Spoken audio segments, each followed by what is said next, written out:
तो वेलकम अजीज़ बच्चों, मैं हूं जुल्फ़िकार मोहम्मदी और आज आपको बताने जा रहा हूं use of was, use of were. Was और वर का इस्तेमाल आप बहुत अच्छी तरह करते चले आए हैं। जब कभी आप कहते हैं कि वह मेरा दोस्त था, तो आप कहते हैं ही वॉज माई फ्रेंड, ऐसा बोल देते हैं।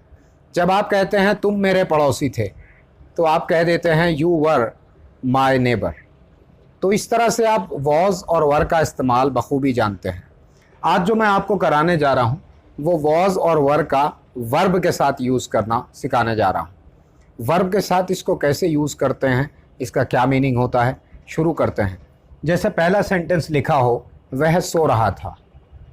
अगर देखा जाए तो ये सेंटेंस किसी गुजरे हुए एक ख़ास वक्त को इंडिकेट करते हैं, जो ये बताते हैं कि उस ख़ास वक्त में जिसका हम जिक्र कर रहे हैं उसमें उस वक्त क्या हो रहा था।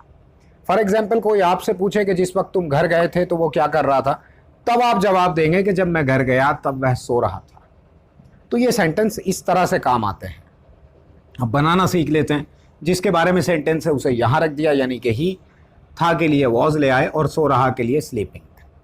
ये बात मैं आपको मुतअद्दिद बार बता चुका हूँ कि अगर किसी सेंटेंस में रहा, रही या रहे जैसे शब्द आते हों तो आपको उसमें आईएनजी ज़रूर लगानी होती है। गौर करें तो इसमें बस वॉज और वर का डिफरेंस है, अलावा इसके कोई और फ़र्क नहीं है। ये इज़मार वाले ही सेंटेंस होते हैं। देखिए कैसे, मैं सोच रहा था, आई वॉज थिंकिंग। मैं सोच रहा था, पहले मैं की इंग्लिश रख दी, फिर था के लिए वॉज रख दिया और फिर थिंकिंग रख दी। उस समय हम खाना खा रहे थे। ये सेंटेंस थोड़ा लंबा है। उस समय हम खाना खा रहे थे, सेंटेंस किसके बारे में है?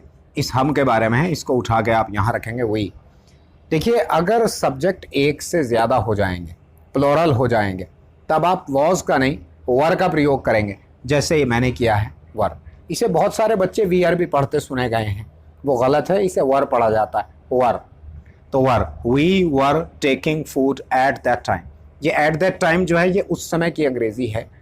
आप सोचेंगे यहाँ ईटिंग क्यों नहीं लगाया है, तो ईटिंग थोड़ा इनफॉर्मल वर्ड होता है, ज़रा सुनने में अच्छा नहीं लगता है। आप भी बेहतर है कि ईट की जगह टेक का इस्तेमाल किया करें। We were taking food at that time. यहाँ पर आप चाहें तो हैविंग भी लगा सकते हैं, वो थोड़ा अमेरिकन स्टाइल हो जाता है। याद रखिए कि वर का इस्तेमाल सिर्फ़ और सिर्फ प्लूरल होने पर होता है।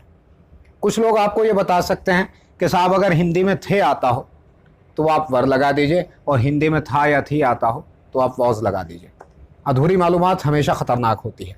अगर इस सेंटेंस में ये कह दिया जाए कि महात्मा गांधी उस समय खाना खा रहे थे, तो यहाँ महात्मा गांधी तो एक ही बंदा रहेगा ना। हिंदी में भले ही आप थे कर दें, लेकिन इंग्लिश में आपको वॉज ही लगाना पड़ेगा। Mahatma Gandhi was taking food at that time. तो इसलिए था और थे के चक्कर में मत पड़िए।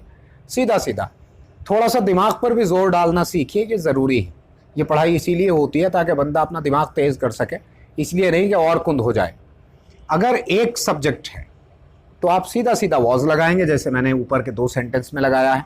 अगर सेंटेंस का सब्जेक्ट प्लूरल है, एक से ज़्यादा है, फॉर एग्जांपल हम कभी एक बंदा नहीं होता है।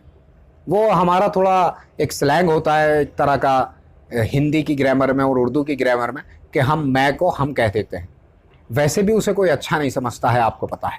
तो उसे छोड़िए और ये समझिए कि जैसे हम आ गया है, जैसे तुम आ जाए, तुम ऐसा कर रहे थे, तो आप यहाँ यू के साथ वर लगाएंगे।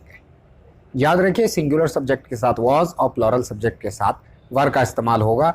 ये रही आपकी एक्सरसाइज, इसे कीजिए और मुझे मेरे व्हाट्सएप नंबर पर सेंड कर दीजिए।